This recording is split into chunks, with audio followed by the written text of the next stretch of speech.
समस्त को कोरडा चर्च यूट्यूब चैनल तरफ आपण मानकु स्वागत जनाए। आसंतु आमने आज वीडियो रे आउ एक विषय नहीं आलोचना करिबा। कारण ए दिन मानकरे आपण माने एही यूट्यूब चैनल माध्यम रे प्रसारित होउथिबा वाक्य गुड़िक शुणुचंती एवं उत्साह प्रदान करूचंती। एथिपाई मु समस्त को धन्यवाद जनाए। आज आमने जगतर तीनोटी मुख्य सत्यता उपरे वाक्य आलोचना करिबा। तीनोटी मुख्य सत्यता। प्रथम सत्यता हैला जे मनुष्य पाप करियाछि। मनुष्य पापी अटे। कोठी ना कोठी कार्य रे, भावना रे, दृश्य रे, अदृश्य रे मनुष्य पाप करियाछि। यह होछि प्रथम सत्यता। आपण निजकु परीक्षा करी देखंतु। ए समाज रे आमे अनेक लोकन को जज करिथाउ, समान को माने निरीक्षण करिथाउ, परीक्षा करिथाउ, किंतु निजकु करि न थाउ। प्रिय बापा माँ भाई भौणी माने मु आज कहिबा पई चाहे जे समस्ते प्रत्येक मनुष्य पाप करिअछि। बाइबल यह प्रकाश करे जड़े सुधा धार्मिक नाहंती। जा फल कि प्रभु जीसु ख्रीष्ट ए जगत को आमानकर उद्धार निमंते, मनुष्यर उद्धार निमंते जगत को आसिले। कारण मनुष्य पापी अटे एवं सही पापरु से निजे निजको उद्धार करिबा कष्टकर ही नहीं, असंभव मध्य। आमने गोटे वाक्य पढ़िबा। आज जो तीनोटी मुख्य सत्यता उपरे आलोचना करूछु। आमने प्रथम सत्यता यह जे समस्ते पाप करियछन्ति। रोमियो पुस्तक बाइबल रो आमने रोमियो पुस्तक 3 अध्याय 10 पद पाठ कले आमे जानि परिबा। जेपरि लेखा अछि, धार्मिक केही नहीं, ना जणे सुधा नहीं। जो बापा माँ भाई भौणी माने जगत रे धार्मिक बोली केही नहीं। कौन सी व्यक्ति जानी सुनी पाप करि न थाए, किंतु निज भावना रे से पाप करि थाए। एवं बाइबल कहे पृथ्वीर प्रथम मनुष्य आदम तांकरी पाप रो स्वभाव मनुष्य जाति निकट रे अछि। एवं जड़े मनुष्य कार्य द्वारा न कले मध्य एही पापरु केही मध्य बाद पड़िबे नाही, जहाँकि आमनकर स्वभाव रे अछि। प्रिय बापा माँ भाई भौणी माने सेही पापरु निजकु केही उद्धार करि परिबे नाही। आपण दुनियार सब उपाय अवलंबन कले मध्य समस्त विषय पाप क्षमा पाई आपण प्रयोग कले मध्य धर्मशास्त्र बाइबल कहे केही मध्य धार्मिक नाहंती, समस्ते पाप करिसंती, ईश्वरंकर गौरव रहित होई अछंती। आमाने समस्ते पापर अधीन रे अछु। तेणु एहा सत्य विषय, सर्वत विषय। आमने कोठी ना कोठी पाप रे अछु। तेणु आमान को उद्धार करिया पई जगत को प्रभु जीसु ख्रीष्ट 2025 वर्ष पूर्वे ए जगत को आसिले। प्रिय माने से पाप कले नाही, किंबा से प्रतिहिंसा कले नाही, से अन्य को प्रेम कले, क्षमा कले। आज भी दुनियार इतिहास रे से जड़े प्रेमिक, प्रेमर वार्ता बाहक भावरे से परिचित। जड़े पापी को से प्रेम करती, किंतु पाप को से प्रेम करती नहीं। ତେଣୁ ପ୍ରଥମ ସତ୍ୟତା ଯେ ମନୁଷ୍ୟ କୋଉଠି ନା କୋଉଠି ପାପ କରିଅଛି, କୌଣସି ପ୍ରକାର ଧାର୍ମିକ ନାହିଁ। ଦ୍ୱିତୀୟ ବିଷୟ ହେଲା, ଦ୍ୱିତୀୟ ସତ୍ୟତା ଯେ ପ୍ରଭୁ ଯୀଶୁ ମୃତ୍ୟୁବରଣ କଲେ।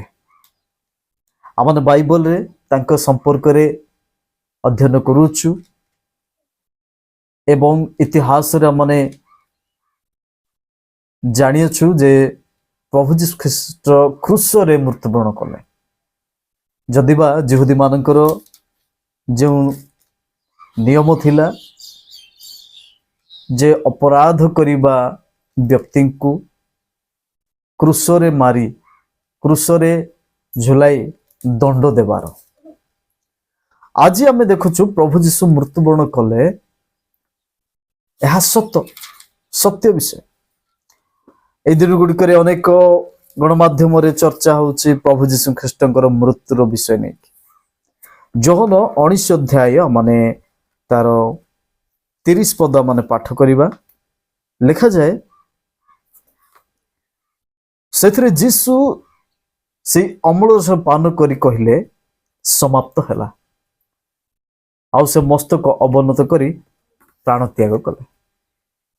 ପ୍ରିୟ ଭାଇ ଭଉଣୀ ମାନେ, ପ୍ରଭୁ ଯୀଶୁ ଖ୍ରୀଷ୍ଟ ମରିବା ସତ୍ୟ ବିଷୟଟେ। ସେ କ୍ରୁଶରେ ମୃତ୍ୟୁବରଣ କଲେ।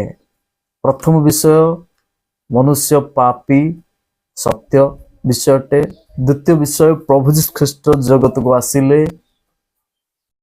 ଏବଂ ସେ କ୍ରୁଶରେ ମୃତ୍ୟୁବରଣ କଲେ। କ୍ରୁଶରେ ମୃତ୍ୟୁବରଣ କଲେ। ଅପରାଧୀ ମାନଙ୍କ ସହିତ ଗଣିତ ହେଲେ, ଅପରାଧ ନ କରି ଦୋଷୀ ମାନଙ୍କ ସହିତ ତାକୁ ରଖାଗଲା, ଜଣେ ନିର୍ଦ୍ଦୋଷ ବ୍ୟକ୍ତିଙ୍କୁ। ପ୍ରିୟ ବାପା ମା ଭାଇ ଭଉଣୀ ମାନେ, ଏଠି ଆମେ ଦେଖୁଅଛୁ ଯେ ପ୍ରଭୁ ଯୀଶୁ ଖ୍ରୀଷ୍ଟ ମୃତ୍ୟୁବରଣ କରିଛନ୍ତି। ଯେହେତୁ ସେ ମନୁଷ୍ୟ ଭାବରେ ସମସ୍ତ କାର୍ଯ୍ୟ ସମ୍ପନ୍ନ କରିଅଛନ୍ତି, ମନୁଷ୍ୟ ଭାବେ ଜନ୍ମ ହେଲେ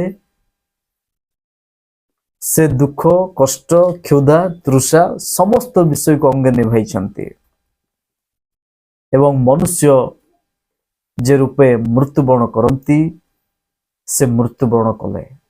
ଯେହେତୁ ସେ 100% ମନୁଷ୍ୟ ଥିଲେ ଏବଂ 100% ସେ ଈଶ୍ୱର ଥିଲେ, ଈଶ୍ୱରଙ୍କର ପୁତ୍ର ଈଶ୍ୱର।